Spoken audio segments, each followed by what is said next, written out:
My guest today is Stan McChrystal, founder and CEO of the McChrystal Group. Stan is a retired four-star general with the U.S. Army and former commander of the U.S. International Security Assistance Forces in Afghanistan. Stan has co-authored several excellent books, the latest of which is titled Risk, A User's Guide, which we'll be focusing on today. Stan also hosts an excellent podcast, which I can recommend, with Chris Fussell, called No Turning Back. I think of Stan as one of the world's preeminent scholars and practitioners of leadership, and today I'm very excited to explore the fascinating and profound relationship between risk, uncertainty, and leadership. Stan, welcome to the show. Well, thanks for having me. It's an honor. First question. So in a couple of your books, you mentioned this movie called The Battle of Algiers. It's a really interesting film, and I watched it preparing for this. I was struck by what I think of as kind of the universality of insurgencies and the Algerian insurgency as well. So it feels to me like the strategies of both the insurgents and the French military are commonly employed in these kind of conflicts. So in that, I'm talking about, right, there actually was an allusion to a suicide truck driver, I guess, in the Algerian, the kind of, it wasn't a suicide bombing, but it was kind of on that path. And then there's the use of extraordinary interrogation means by the French military. It was a ruthless fight, and it had echoes of at least what I read as a non-practitioner of the battles against insurgencies. It looked very similar, felt very similar. It felt like there's a pattern here, right? Pattern of behavior. And so it seems to me, or the question, first part of the question is that pattern right? Are insurgencies actually very simple and repetitive in kind of a social and political and tactical sense? Well, thanks for the question. The pattern is correct, but I'm going to have to give a little bit of background on this because the pattern also has a universality that you might not even have intended in the question. First off, I take you to the spring of 2004. In the fall of 2003, I'd taken command of Joint Special Operations Command, America's counter-terrorist forces. And we were spread across the Mideast, but focused most heavily in Iraq and Afghanistan. And right at the end of March 2004, Fallujah in Iraq was starting to suddenly explode. After almost a year since the initial invasion, the situation in Iraq had degraded really badly, and you had the rise of an organization called Al-Qaeda in Iraq, and also other opposition to American and allied forces there and to the rising government of Iraq. I convened my commanders for Joint Special Operations Command in a place in Afghanistan, and I brought them together for 2 days so we could focus on what our strategy ahead was going to be. And one of the things I did was I showed them the movie, The Battle of Algiers.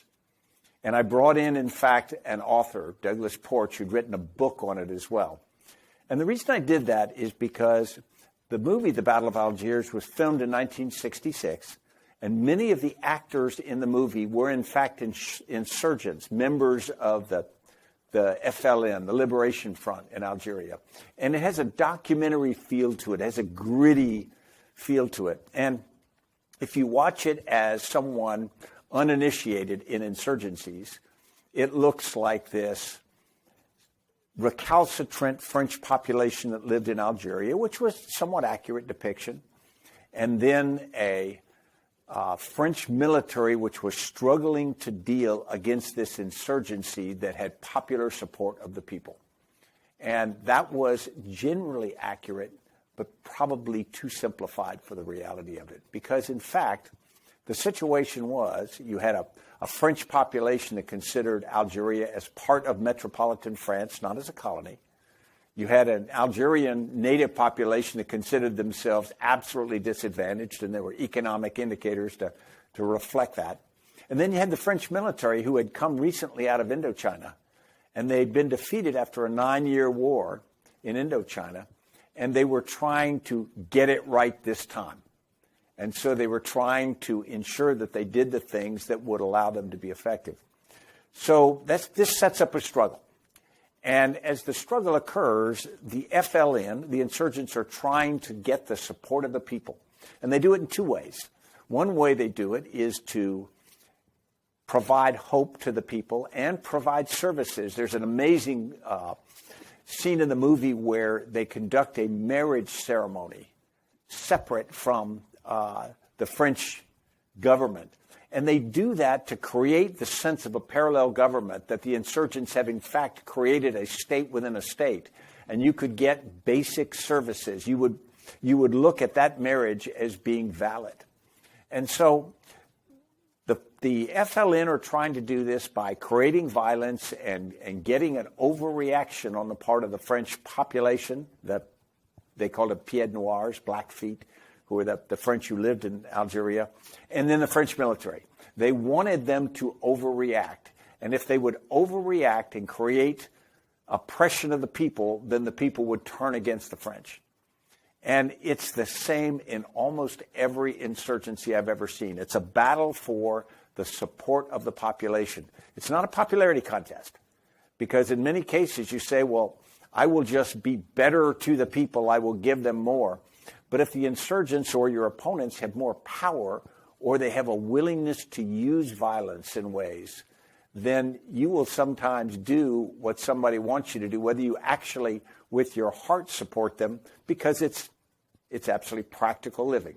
In Afghanistan, what would happen is you could have the government or allied forces secure a village 7 days a week, 23 hours a day.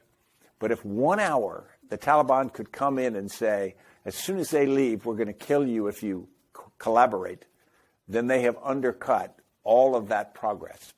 And so what this does is it creates this really difficult construct.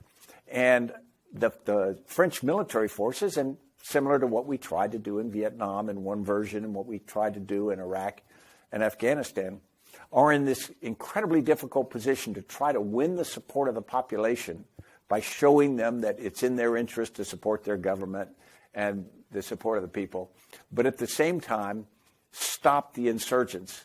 And so you have this conflict or friction that occurs. You can see it on the streets of America. Go to a big city and see a police force that is trying to deal with the more difficult parts of a population. And how often do we see battle lines get drawn and the police force turns, like the French military turned to torture in Algeria? How often do we see a police force get accused of using inappropriate tactics or disproportionate amounts of force? And it's because it's a human emotion, a frustration, a rage.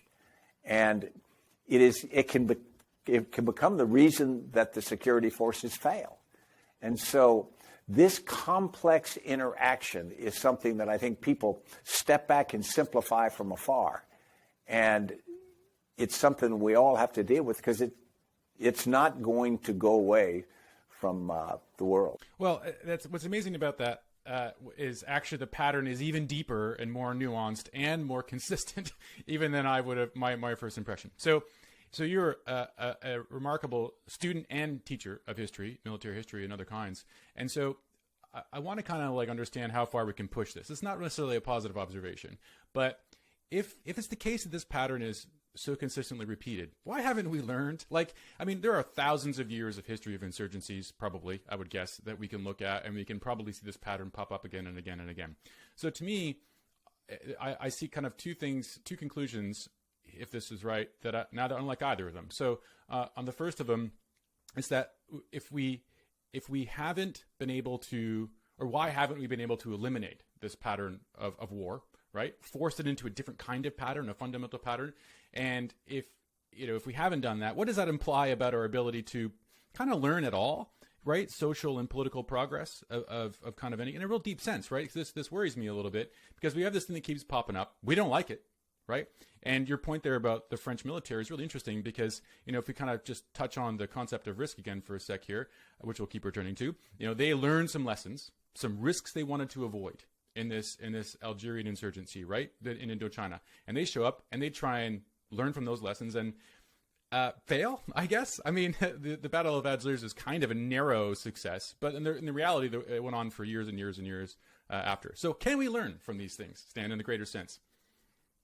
Yeah, that's the big question. Let me ask you first, can we learn? In 1918, 1919, a pandemic struck the world, killed estimated 50 million people. We learned, and we had already known some before, what you do for public health in the case of a pandemic. We learned what works, and they studied it, and they got a lot. And then subsequent outbreaks of different pandemics between now and 2019 arrived, and we learned even more. And in 2020, of course, late 2020, they created a vaccine. So in the case of COVID-19, we had the answers to the test, and we were given this extraordinary vaccine. And yet we have had unbelievable damage done by COVID-19 to loss of people we care about, loss of business, loss of confidence in our society. So the first question is, can we learn? That's a great big question mark. Can we? Similarly, I know you're interested in the insurance business. If you ask me, well, what can I do to be in better health? Because I spent a fair amount of my life, trying to stay fit and whatnot. And I'd say, well, it's not hard. Sleep enough, don't drink too much, don't smoke, work out, do these reasonable things. And yet, how many people will do that? The answer to the test is right there. We know that if we stopped use of tobacco in the United States, 1/3 of all cancer cases would go away. 1/3. We know. So your basic question of can we learn is really universal. So let's go down to the question of military and insurgencies. And this is probably what is most bothersome to me. My father and brother fought in Vietnam. I was a student when I was young of what the French did in Indochina. I was fascinated by it because my father was in Vietnam at the time, and I watched through that. We learned so many lessons of what worked and did not work. And yet, when we came to Afghanistan and Iraq, I would argue we went in knowing those answers. It wasn't a case of this was a shockingly new form of warfare or a new problem. Sure, it had some different, unique, situational and contextual aspects to it, but the basics were there. The problem is it's really hard to do. It is difficult, and it takes a level of societal discipline. And I break that down to, and I'm talking about our society, discipline at our government, discipline in the different parts of our bureaucracy, inside the military in terms of execution. It is hard. It takes levels of coordination. It takes levels of maturity. It takes levels of investment in certain things like language training and whatnot. And so what I would argue is we knew how to deal with insurgencies, even though at the beginning of this, when we thought it was terrorism, it was a whole new thing. It really wasn't. We still had the answers, but it's doing it that's hard. I was in contact with a former ambassador to Pakistan the other day, and she and I were exchanging notes and just sort of philosophizing. And the thing that bothers me most is the fact that it wasn't a case of one or two bad policy decisions that caused us the problem. Nor was it the case of one or two really evil or stupid decision makers. There were a lot of questionable decisions, but mostly it was talented people trying really hard to do a good job, trying to pull this together and do it correctly, and yet failing. And so it really comes to a higher level of, can we pull this together and execute that kind of effort? I would argue we can't do it against COVID-19. We just proved it. So can we do it in a foreign war against a complex problem like this that takes long-term, patient, but nuanced execution? And, there's certainly room to doubt that we can. It's not an encouraging story. But this is important. I mean, listen, Stan, I honestly think this is maybe one of the most important questions that people can consider now, right? Can we make social progress? Can we make better decisions? You mentioned the point of execution. In your book, Risk, you say, I'm very sympathetic to this, where you'll say, there's a lot of academic frameworks. There's people are purporting to teach us about how to manage risk, and nobody pays attention to them, right? We might even read the books. Even some regulations force you to go through a process, fill out a chart, right? What are the risks? And, you made the point in the military planning, they'll say, is this a high risk or low risk? What's the outcomes? And then it just doesn't happen for some reason, right? You made the word execution, right? So there's something in execution that we have not learned how to teach ourselves, how to actually pass on. Stan, you learned a lot of stuff. I think it's really interesting. I think of your risk book as kind of your most straightforward leadership book, right? So think of the first book as kind of what you did and who you are, right? Your next book, A Team of Teams, is sort of why it worked, right? The one after that, Leaders, is who are leaders, the most abstract of them. I kind of like thinking abstractly, so I really enjoyed that. And the last one is, okay, well, here's like how I did it, like quite directly how I did it, right? And so I see that book, my kind of like deeper reading of that book is, here's me trying to explain to people how I did it. I'm wondering, did you walk into that consciously realizing, I need to do something a little different here? Tell me about how you think you're doing on this process of transmitting what you know to the next generation. Well, it's a great question. It's part figuring out what I know. You go through a career and you come out of there and you're just sort of in shock when you finished it and you're trying to think, what did I learn? And the first thing I did when I wrote my memoirs was I was asked to do that and I wasn't going to do it, and then they offered to pay me for it and I said, okay. So I wrote my memoirs, and in the process of that, it really was a 2.5-year journey that said, okay, what did I learn? What did I go through? What did this mean? And the 2.5 years gave me enough distance from my resignation from the Army to kind of clear your head and get that out. And so when we finished that book, the second one, Team of Teams, was why it worked. It was, okay, the most critical part of this transformation, to many people, the most interesting thing of my life I can explain. And I said, okay, why this worked. And that has been resonate. As you mentioned, leaders, we started that book because I was convinced that we don't understand leadership, me included. I'd studied it, I'd practiced it, I'd been accused of being a leader. And at the same time, I had come to this conclusion that what we thought about leaders in those lists of the habits of highly effective leaders and all this kind were absolutely wrong, because the people who were successful often weren't in that camp, and the people who failed were in that camp. And so I said, all right, there's a disconnect. And I used to use the term all the time, if it's stupid and it works, it ain't stupid. And I was taught that young, and I sort of came away with, we need to understand leadership in a much more realistic way, I'd say. And so that was leaders. This one was the idea that I had been taught about risk my whole life. There are books on it. You can do all this kind of thing. And yet, in almost every instance, we didn't actually follow those processes in making decisions. And our outcomes were often really bad. And so you say, well, why is it? If risk is a science that has been figured out, why do we get it wrong so often? And the answer is, one, I think the science is partly figured out. I don't think the science is all figured out. But the other part is it's in this execution. We don't think about risk the correct way. We don't get it in our minds clearly. We don't make decisions the right way. And even when we do make decisions the right way, we don't execute them well. We don't communicate them well. We don't coordinate them well. There's so many things that make the right answer almost irrelevant. I tell people now, when you walk into a room to deal with a group of people, having the right answer is interesting, but it's irrelevant. And if you can't convince people to do what you say, you might as well not have the right answer. So the real question is, what can you do to get an organization to do those things you need it to do? And then you can hire somebody to give you the right answer. You can go on the internet. The right answer to everything is somewhere there.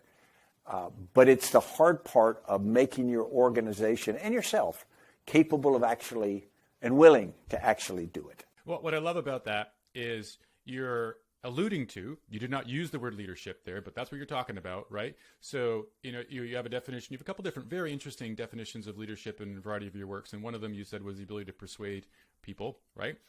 And inspire them. And I think I don't think we necessarily have the right word to capture all the depth of what that is, right? Because there's this, you said elsewhere, leaders give meaning, right? That's a deep thing. And so there's something in this kind of concept of clarity, of mission, of meaning, and of reducing uncertainty that leaders do. So to me, listen, I don't know if you've heard of this kind of parable. I forget who wrote it, but there's this fox and a hedgehog, right? So the fox is, I know lots of things and I'm kind of adaptable. And I think in our society, we sort of celebrate the concept of a fox. I'm not a fox, Sam. I'm a hedgehog. So I see one dimension here. And I think that all of your books are about leadership. I kind of think all books about leadership, but I think that the other side of the dichotomy there, that what leadership is the opposite of, is risk and uncertainty. So to me, the function of a leader is to remove uncertainty and to give us focus and direction and action and meaning. And these are all kind of very similar and liberated concepts. And so if what your book is kind of a book about how leaders can reduce risk, because and every moment, at every turn of that book, one of the things I noticed was you kind of comes back to a leader or a small group of people integrating a whole bunch of information and determining action, right? And so the leader is inseparable from the concept of reducing risk. How do you like my theory? Am I on the right track or what?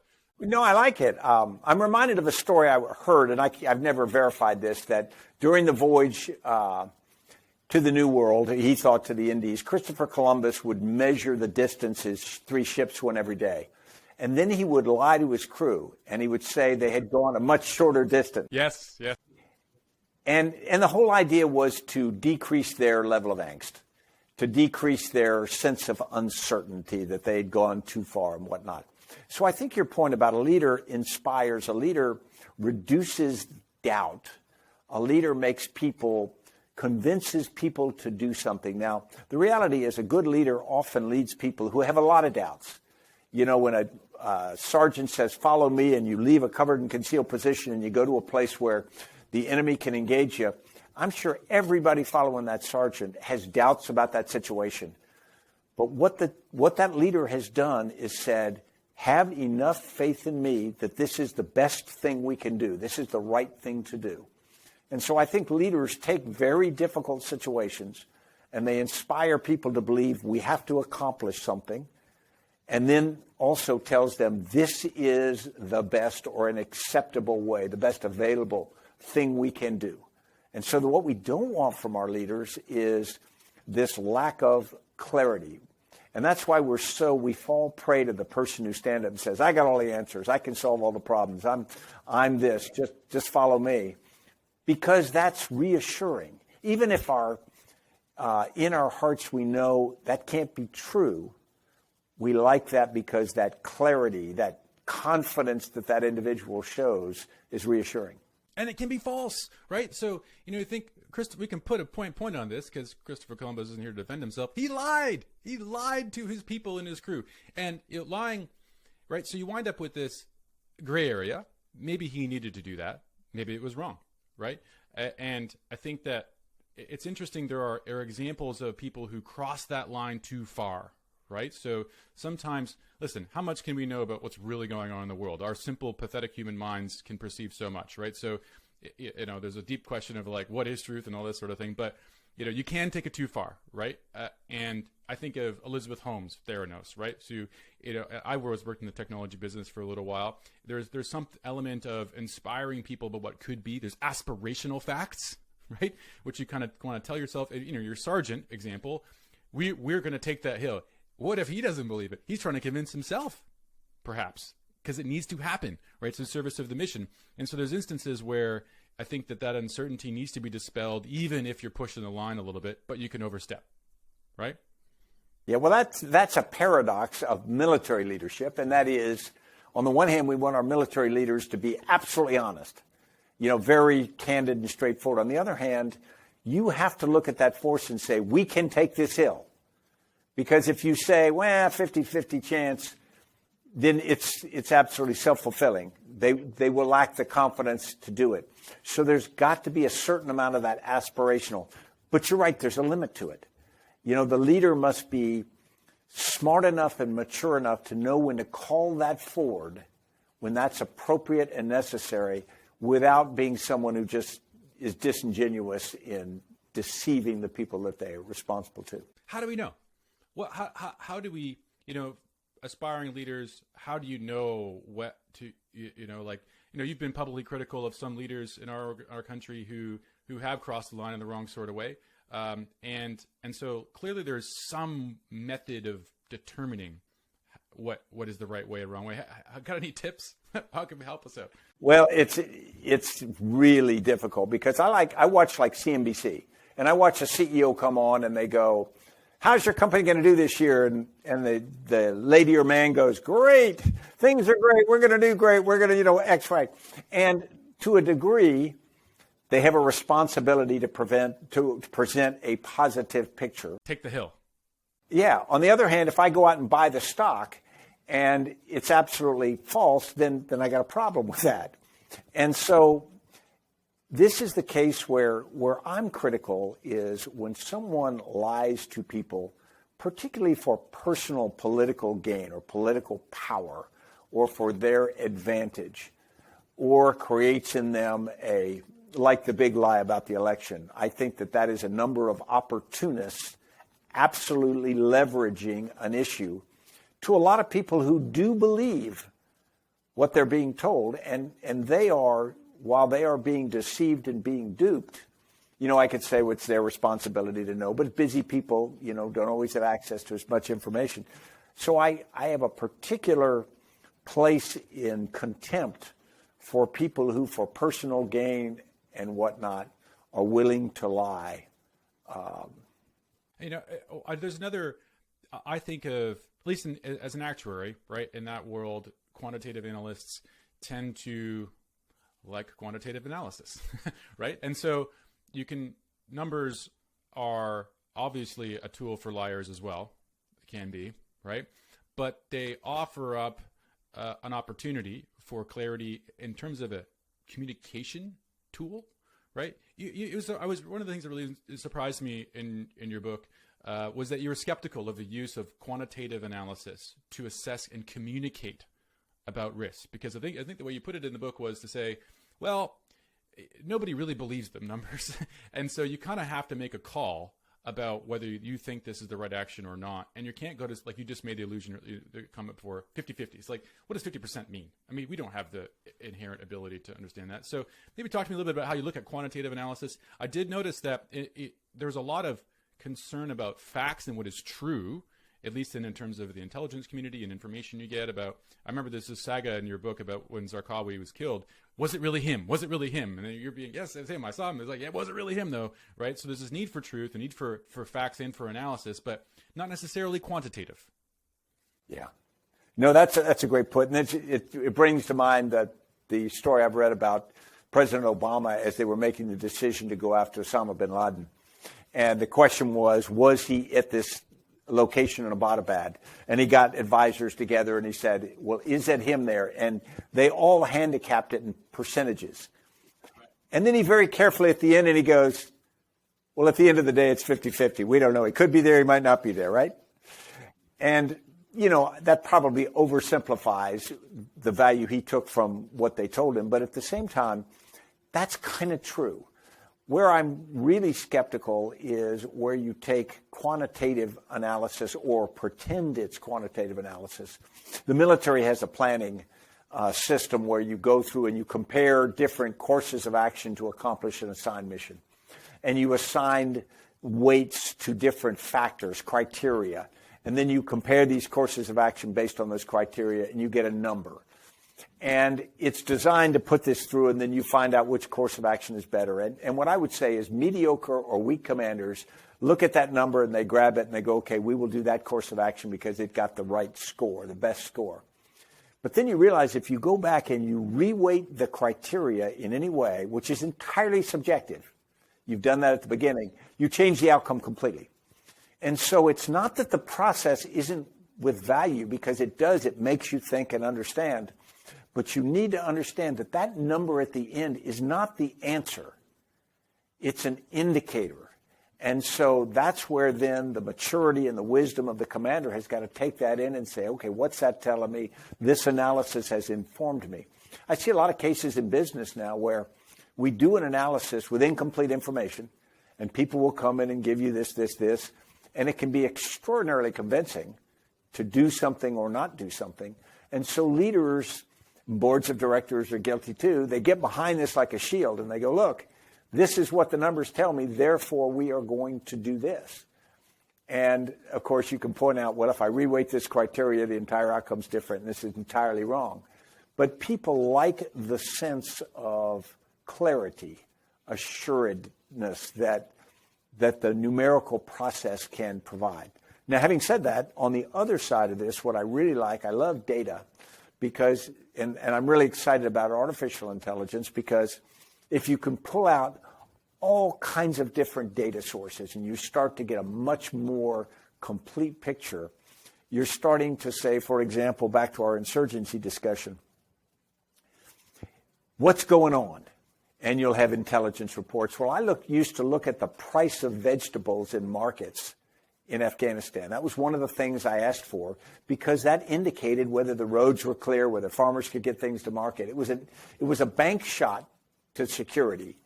But the reality is when you get more and more information, you start to have indicators of what's really happening. Now, it's still incomplete, almost by definition, but you can start to get a much better picture. You know, we talk about the economy now. I was watching this morning as people are talking about, well, people are upset because inflation's going up. On the other hand, unemployment's way down. Personal debt is down. Household wealth is up. So what is it? Are they upset? Are they happy? You know, and the answer is a little bit of everything, depends who it is. But knowing those different things is helpful. So there's one aspect of quantitative analysis that I think is especially effective relative to other kinds of analysis, and that is the ability to aggregate different sources of information. Right? Because if you quantify everything, and you put them all in the same units, let's say it's probabilities. Now you can argue that you can manufacture probabilities, but you can make anything up, right? So to me, the interesting thing is if you have 4 or 5 experts who all give different probabilities, there is in principle a way of combining those estimates into a synthesized estimate. If you got one person say high, another person say medium, another person say low, and you're like, what do I do with that? Maybe this gal's high is the same as that guy's medium. I have no way of understanding. So, in the absence of, just sort of, I realized that, you do actually quantitative analysis, but let's just assume you didn't, right? And back in Iraq, and you get different sources of qualitative information. How do you aggregate those views? How do you combine those different sources of information to understand what to do? Imperfectly. That's the problem. If we did it better, we'd know more. So, for example, take a place like Iraq or Afghanistan, and you're in there and you're looking at a specific action you've been doing against an enemy, and you're having an effect in an area, and so the violence in that area is going down, and so you take heart from that and you say, okay, we're making progress. But then you look in other areas of the country where, in fact, the numbers are going the other direction, or there are other indicators that say popular opinion in the United States is turning against the war. There are all of these different things, and it's very easy to focus, to become a hedgehog and focus on one thing and say, okay, this is what I've got and I'm making progress here. Forget the fact that the Titanic is sinking around you. And so that is a challenge that leaders have, because on the one hand, how many stories do we know about leaders who stayed focused on one thing and saw it through to the end and were successful despite all the other problems and naysayers and whatnot? And then how often do we find someone who's a tragic case of they literally are focused on something and they become deaf to all of the other indicators around them? The fact that the reality of the situation has shifted or is shifting dramatically. And so how do you get that balance? If you change your opinion every day on things with the latest bit of information that you get, that you're probably never going to get anywhere. But if you are so fixated that you don't pay attention to these other data sources, you're probably going to get in the wrong place. I think of this as kind of a related problem to that of silos, right? So you argue very. All of your books are really, really good, Dan. I'll just compliment you there. I really enjoyed them all and learned a lot from them, and it was very thought-provoking. And Team of Teams, your second book, where you talk about silos being toxic, right? You can see this information aggregation and integration problem as being most impeded by organizational silos, and yet they exist, right? And they don't exist for no reason. They exist because they solve some kind of problem. And I wonder if maybe you could reflect for a minute on, how they come about, right? So how do you like intelligently disassemble silos? Well, you must be trying to preserve whatever effectiveness they had.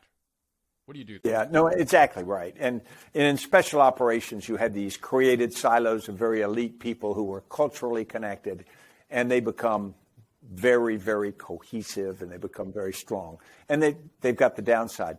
If you and I started a company tomorrow and we decided what we were going to do, we're going to make bagels or whatever, and we hire a bunch of people, and we form a finance team when we get big enough, and we form an HR team and whatnot, and we tell the HR team, these are your metrics. This is what I want you to accomplish as a team. Pretty soon they'll get together, and in a couple of weeks they'll all buy similar colored T-shirts, and they'll have HR on them, and they will do events together, and they will become tight as people, and they will focus predictably on those metrics you gave them. You gave them metrics of, I want to hire a certain number of people, turnover, that sort of thing. Those will become the things that are important to them. And they will become important to them greater than what's happening in other silos in the company. By habit, by culture, by everything. And they won't know the other people around the organization, the bigger you get, nearly as much, because they don't have the same color T-shirt and they're not hanging out together. And the problem is the outcome has to be meshed together to be an effective outcome. And so how do you take all of these elements in the old way, in the sort of the Taylorism, Frederick Winslow Taylor idea? Some brilliant person creates an organization that determines exactly what the right functions for each silo are and each person in it, how they all fit together, and they fit together in this perfect clockwork-like thing. And so if every entity does its part perfectly, even if they're completely unaware of what the other organization is doing, it all comes together because the brilliant person's created it, and we're very profitable and happy. But the world doesn't work that way. We're like a sailing ship. The sea's changing, the wind's changing, even things about the ship are changing as barnacles attach themselves and whatnot. And so it's got to constantly be adjusted, and what you do in one part of the organization affects every other part of the organization. And yet we're not wired for that. We're not culturally wired, we're not habitually wired, and I would argue in the age of dispersed organizations, we've got yet another little challenge, because our silos are starting to become almost individual. So how do you get everybody focused on the big mission and at the same time constantly adapting to the changes in all the different parts of it? And that's high order leadership and management. That's really hard because it's a cultural aspect in an organization that causes that to happen. Now, information technology, feedback systems, all of these things ought to allow us to have a much better understanding, almost like integrated medicine now, where a team takes on the health of a client as opposed to breaking it into specialties. And so we ought to be able to get much more nuanced and in real-time information about what's happening so we can do our part with that contextual understanding. But that's high-order stuff. And it gets back to things like incentives. You are going to give bonuses to HR based upon certain incentives that you set up. And sometimes those incentives can actually be in opposition to the overall outcome because with all good intention, you said, I want you to do X. And so they're doing X. And yet X can need to be adjusted constantly. It's interesting. I mean, there's the echoes of leadership here again, right? You mentioned the word overall mission, right, which is the thing that the leader defines. And another word that comes to mind here for me is that of a narrative, right, as the way of aligning on mission. And one of the things that was amusing to me, I suppose. I mean, you wrote the Team of Teens book before video conferencing was all the rage, right? But then you were doing daily stand-ups over video in 2003.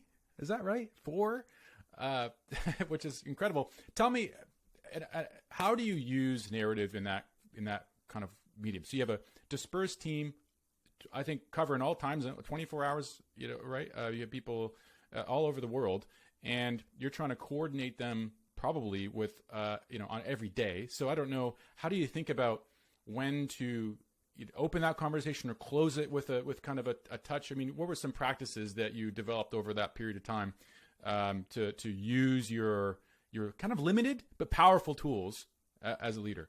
Yeah. For people who may not be aware, when I led the counterterrorist forces, we had forces in 27 countries at 76 different bases simultaneously. And we were connected by video teleconference, secure. And this was the early age. We had to buy a lot of bandwidth because we were in the Mideast and whatnot. And what we did is every day we did a 90-minute, you could call it a stand-up, we call it an operations and intelligence video teleconference. But what it did is it got everybody on the same sheet of music.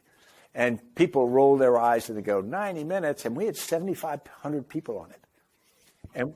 But what you did, it was really most about narrative. Every day we would cover the situation, intelligence updates, what we were doing. We didn't make a lot of decisions. That was not a decision-making forum.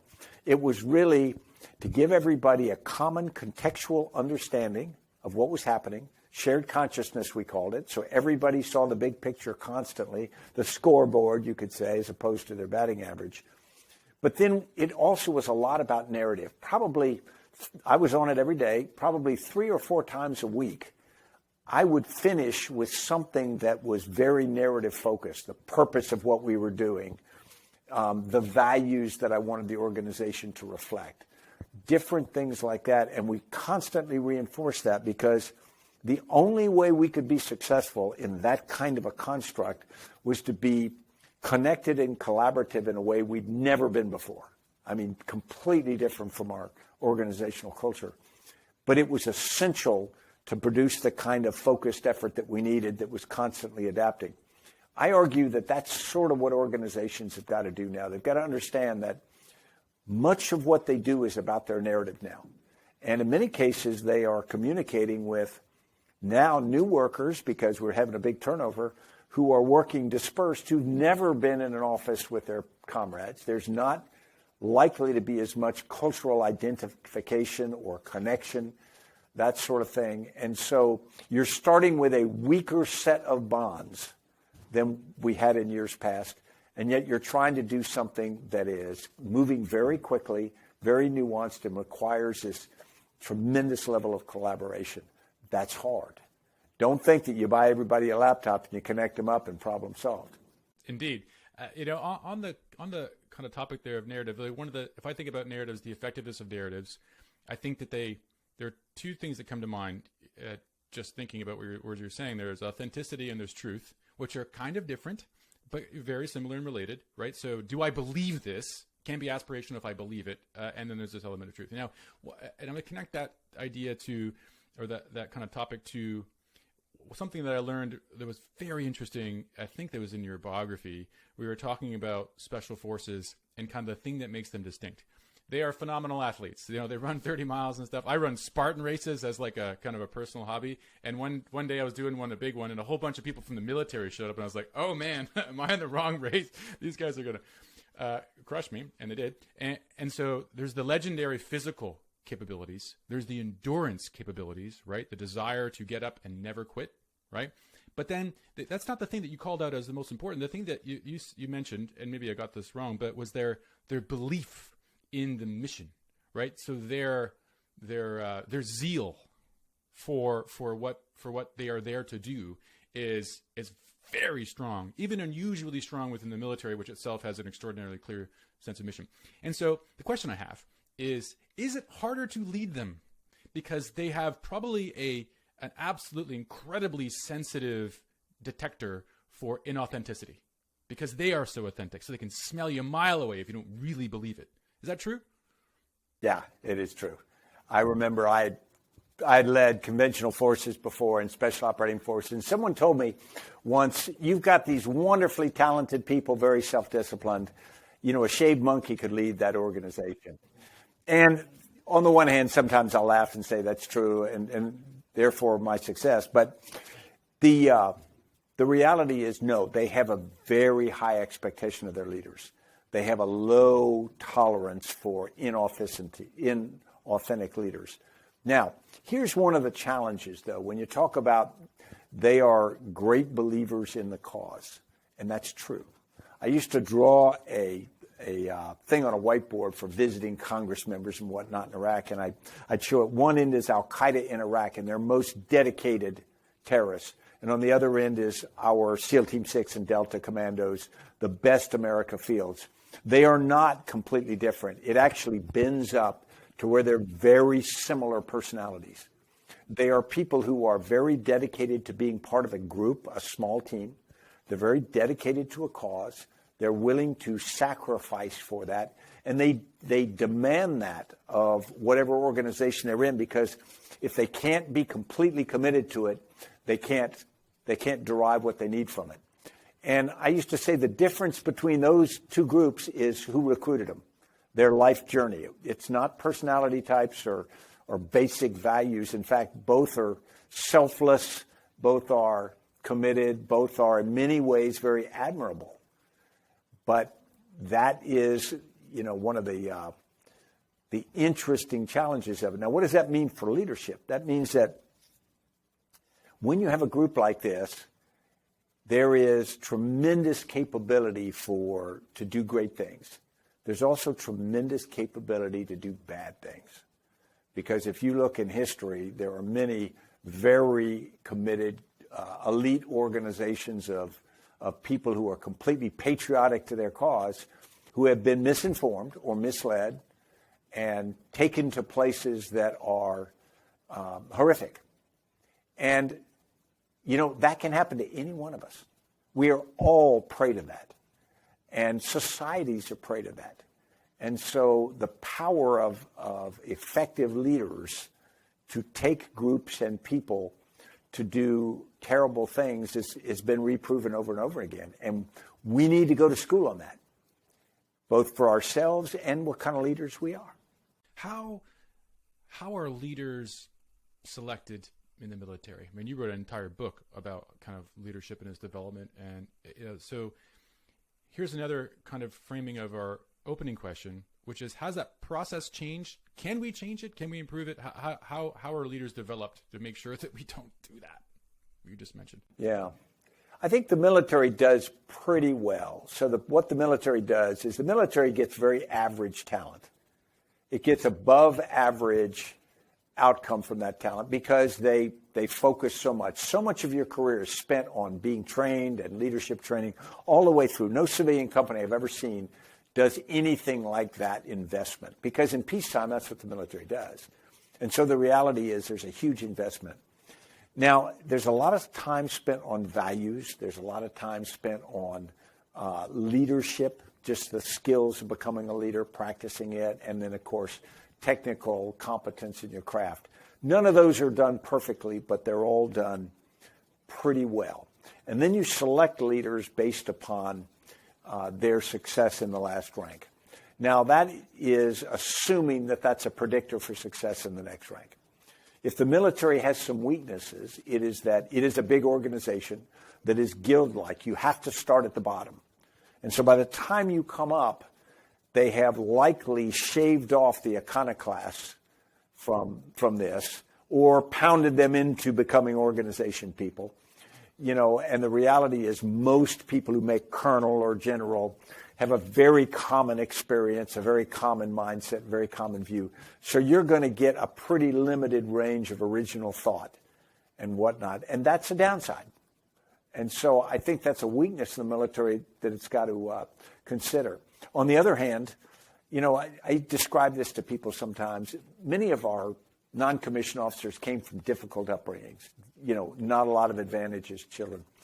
And yet they come into the Army and they're offered a set of values, and they look at the Army values and they go, okay, I got it.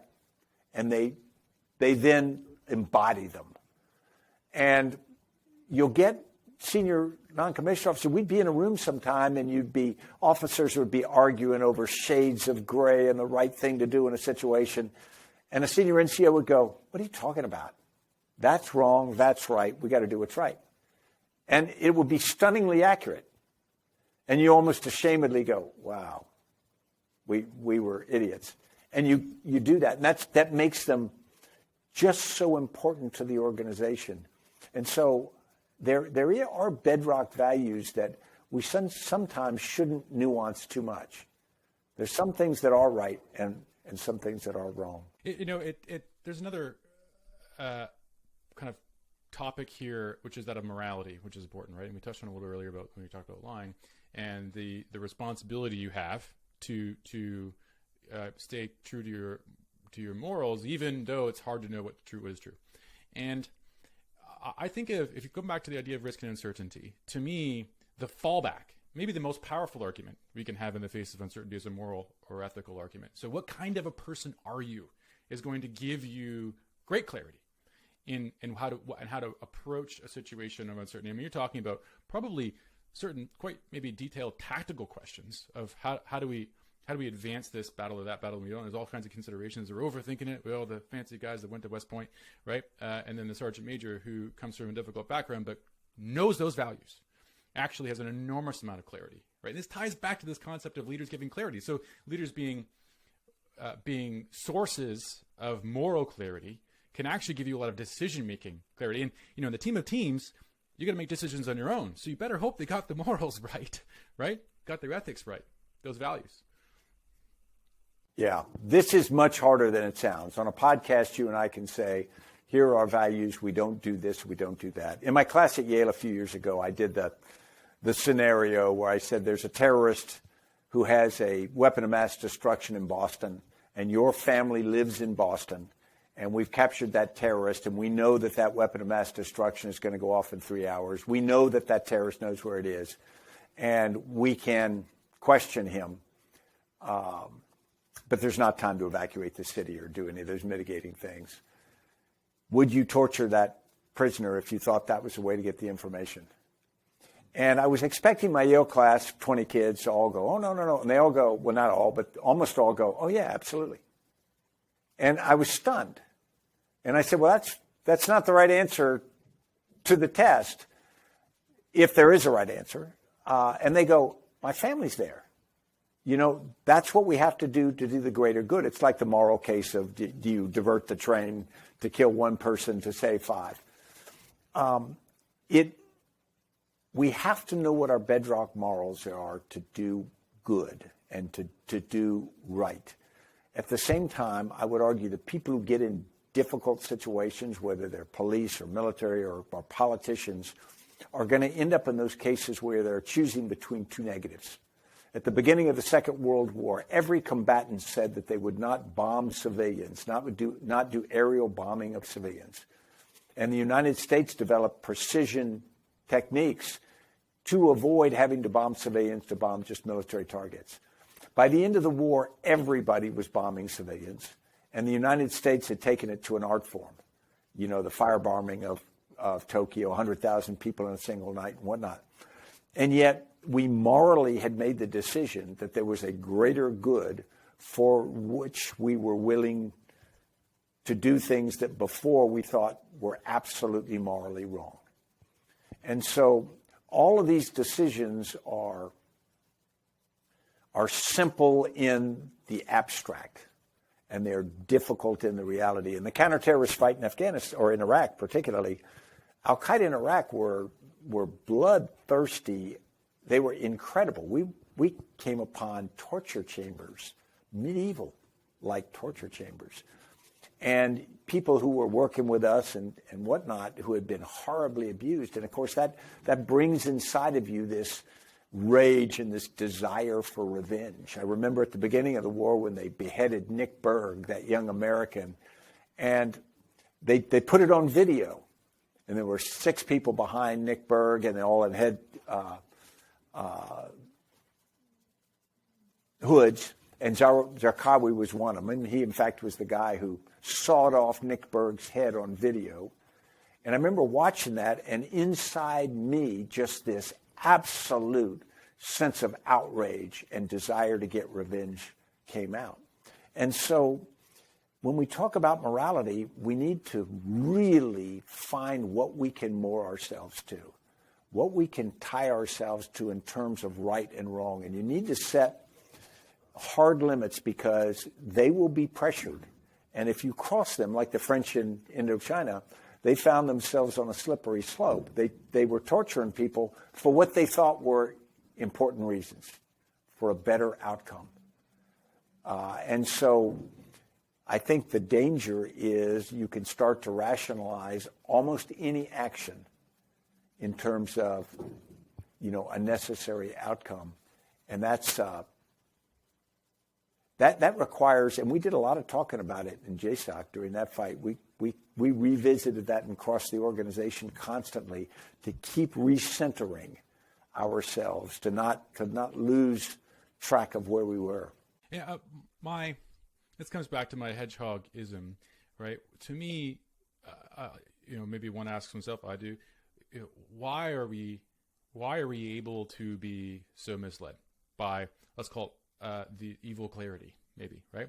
And so the answer I come to, and let me know what you think of this, is we loathe the lack of clarity. I think that instinctively, right? So this is psychologist Daniel Kahneman won the Nobel Prize in economics, and he talks about cognitive bias, right? So we're bad at understanding uncertainty. We're bad at making decisions because we misrate the probabilities of certain things, and then so the conclusion went for a lot of my own career.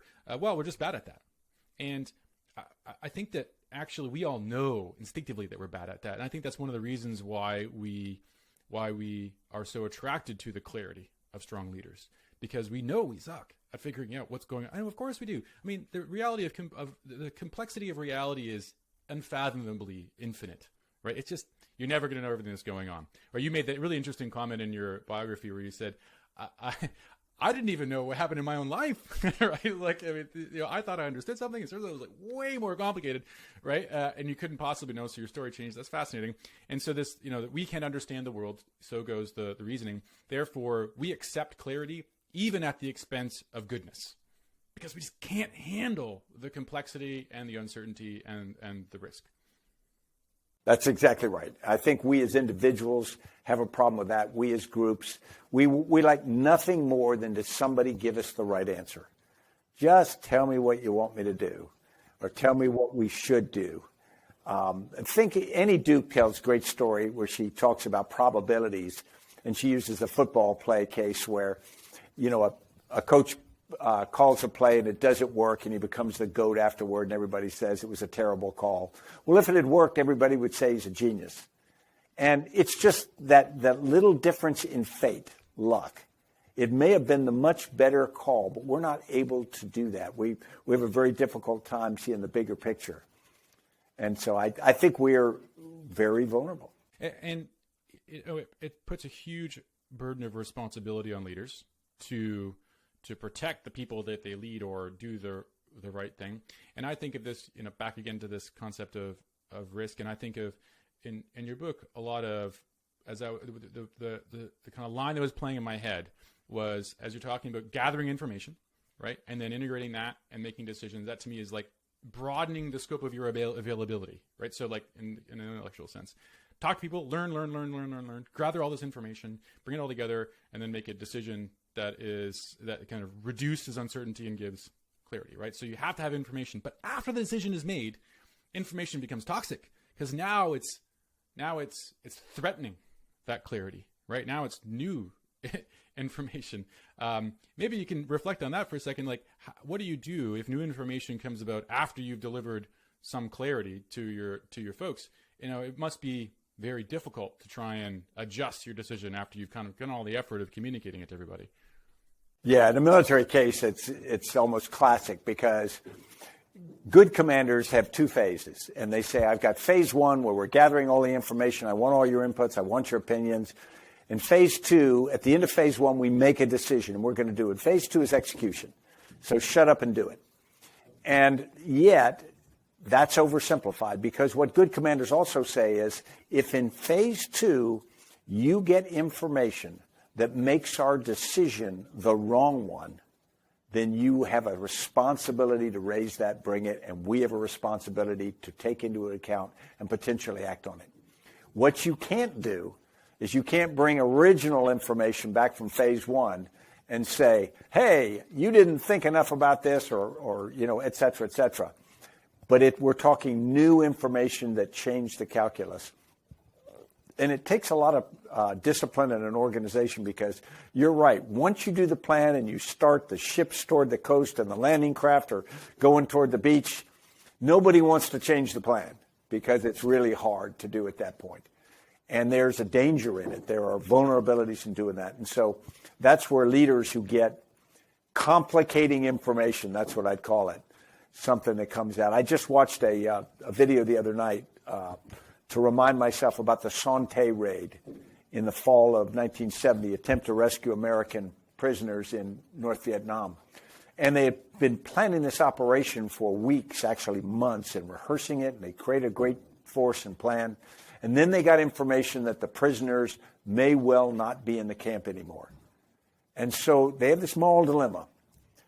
Do we launch the mission and potentially put all this force at risk when we have reason to believe there may be no potential value in the outcome?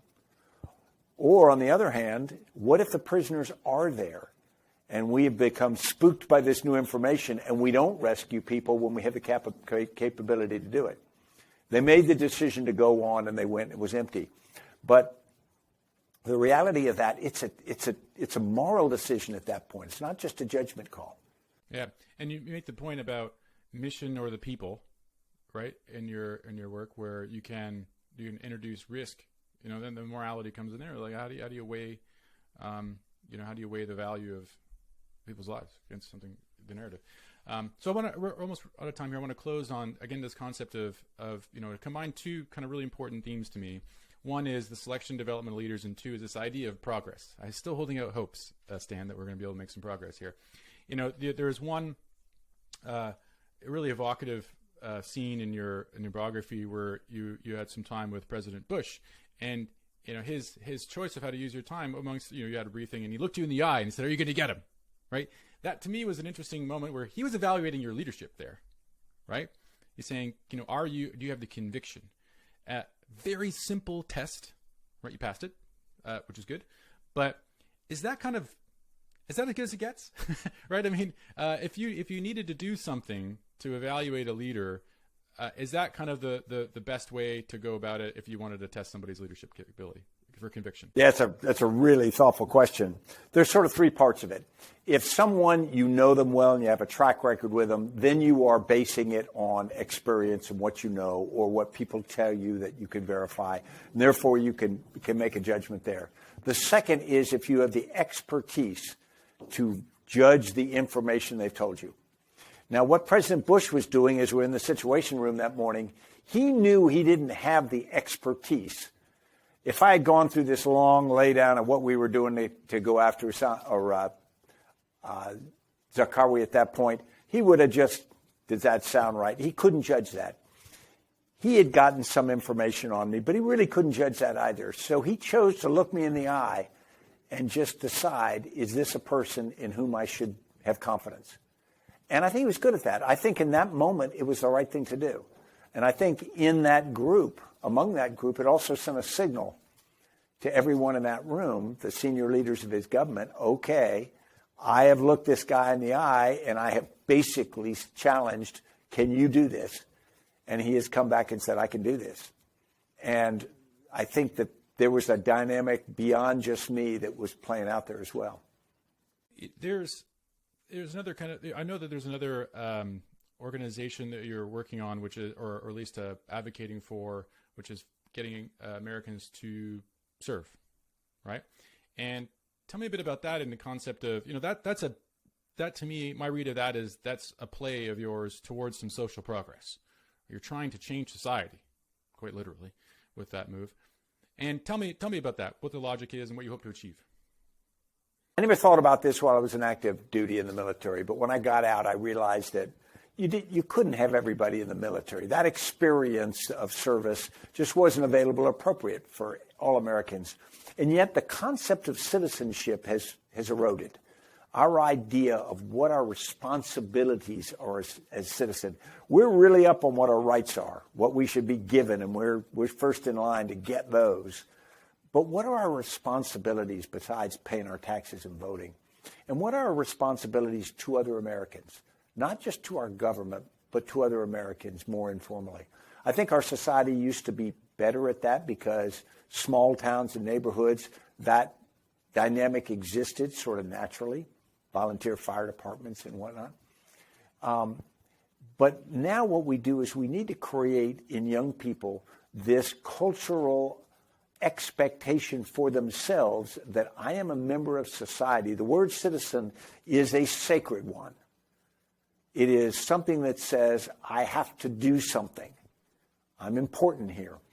And so I don't think you can teach it in civics class. So my idea is give every young American a year of paid national service. And the reason it's paid, a stipend, is so you don't just have upper middle class and rich kids whose parents can support them doing it, but you have everybody from every zip code. Give them a challenge in conservation, healthcare, education, something for a year, doing it with people not from their zip code.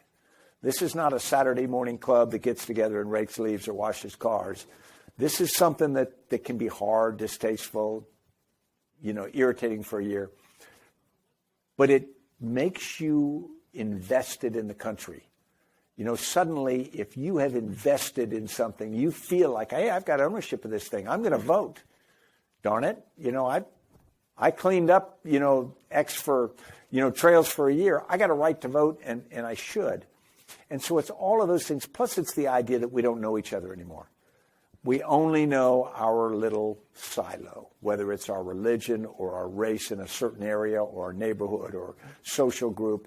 We don't really interact. The great melting pots of the Civil War, the First and Second World Wars, where you brought so many people in and just circumstances forced them into interaction. We don't have that now. And we don't even do it over our tremendous information technology. Instead, we self-segment into social media groups and whatnot and watch certain things. And so I think we've got to take that on. And if we're going to make American society what I think it can be, we got to do big things, not do little things. We got to do big things that go upstream, and that's young future citizens. We got to impact them. We owe it to them. In closing, how can people support that, Stan? Yeah. This is a private-public partnership. There are already existing things like AmeriCorps, City Year, Teach for America, great projects, but they're way too small. And if we are going to get this to be an expectation that every young American has this reasonable opportunity to do that, one, it takes legislation. We have got to, I've been working for almost a decade with a number of other real focused people to try to get politicians to stand up and say, this is something I will push. And there are some, but I really want at the presidential level and other levels to stand up and say, this is part of what I believe our nation needs. And it's not partisan. It doesn't matter what party someone's from. The idea is we're investing in citizens. So first and foremost, pressure your politicians. Second is encourage your young people to do it. If your child has got a job or gets accepted to a college, but wants to do a year of this beforehand, don't worry and say, I'm worried that he'll ever go to college or she'll ever follow through, so we better go on and go. Tell him, go, do it. I'd have been a much better cadet at West Point if I'd done something a year before. I think most of us would have. So I just think that it's my generation and more your generation. We have the responsibility to do this for the generation below us. My guest today has been Stan McChrystal. His latest book is Risk as User's Guide, though I can heartily recommend all of his books, My Share of the Task, Team of Teams, Leaders, Myth and Reality, and Stan's podcast, No Turning Back. Stan, thanks for joining me. Thanks so much for having me.